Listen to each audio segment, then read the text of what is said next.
I3 Home Groups, welcome to week 3 of our series called Love Evolution.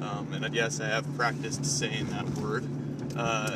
This week we're going to talk about the narrative of Jonah, which if you spent any time in the church before growing up, you've probably heard the story of Jonah, get swallowed by the fish, etc. But we're going to read it, and I want you to pay attention to a couple of things as we read it. You see, as these stories were passed down from generation to generation, the Israelite community was a very oral culture.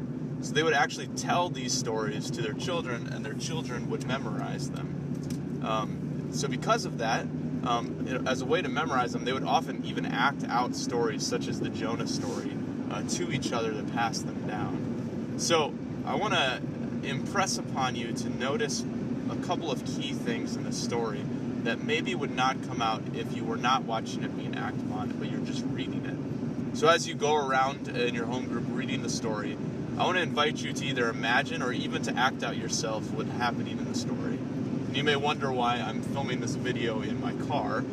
It's not simply because it's convenient on my Tuesday and Thursday night drives to Holland for a class, but also because in the story of Jonah, movement is very key.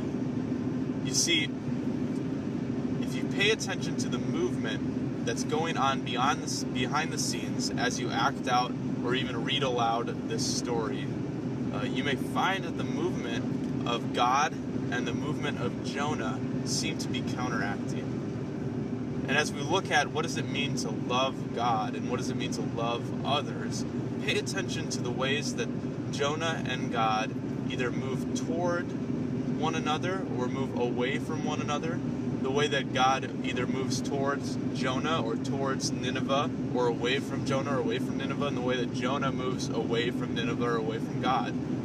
And in each of those things, ask yourselves, why is this movement important?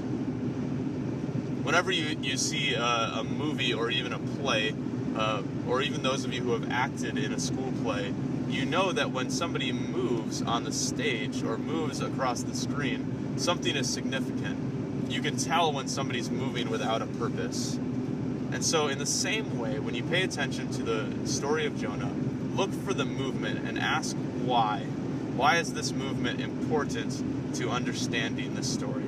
The second thing I want you to pay attention to is when they would tell these stories to their children, to the Israelite children, these stories were not simply a story about the protagonist, which you could argue certainly would be Jonah, or you could also argue would be God. In fact, each of these stories are about God. These stories do not just hold as, children's stories about a nice man who does one thing wrong, gets swallowed by a fish, and then thrown up on the sea, or thrown up on the land from the sea. These stories are actually stories to define the character of God. And since we're particularly talking about love this month, I want you to ask, what are the actions of God that are portrayed in this? And how do they show God as a loving God? It may be hard to see that at first, looking at the narrative where you see, oh, God creates a storm, or when God, sends a fish that swallows Jonah up. How is this a loving God? But pay attention to the way that Jonah speaks to God, and pay attention for God's particular concern about the lost people of Nineveh. So, two things to pay attention to. What are the movements, and how do they draw on the importance of the story, and the importance of love within the story? And second, what is this story saying about the character of God? I hope as you dive into these 3 chapters of Jonah, that it really opens up something for you about who are the people that I have ignored. Who are the students at our high school that I have chosen not to love, and is God calling me in to those people's lives? As always, I am with you and I am for you, and I pray that through this time of discussion, God may come close, and that we may know God in a more deeper way. And I will see you in a couple of weeks at I3 downtown. Have a good Sunday.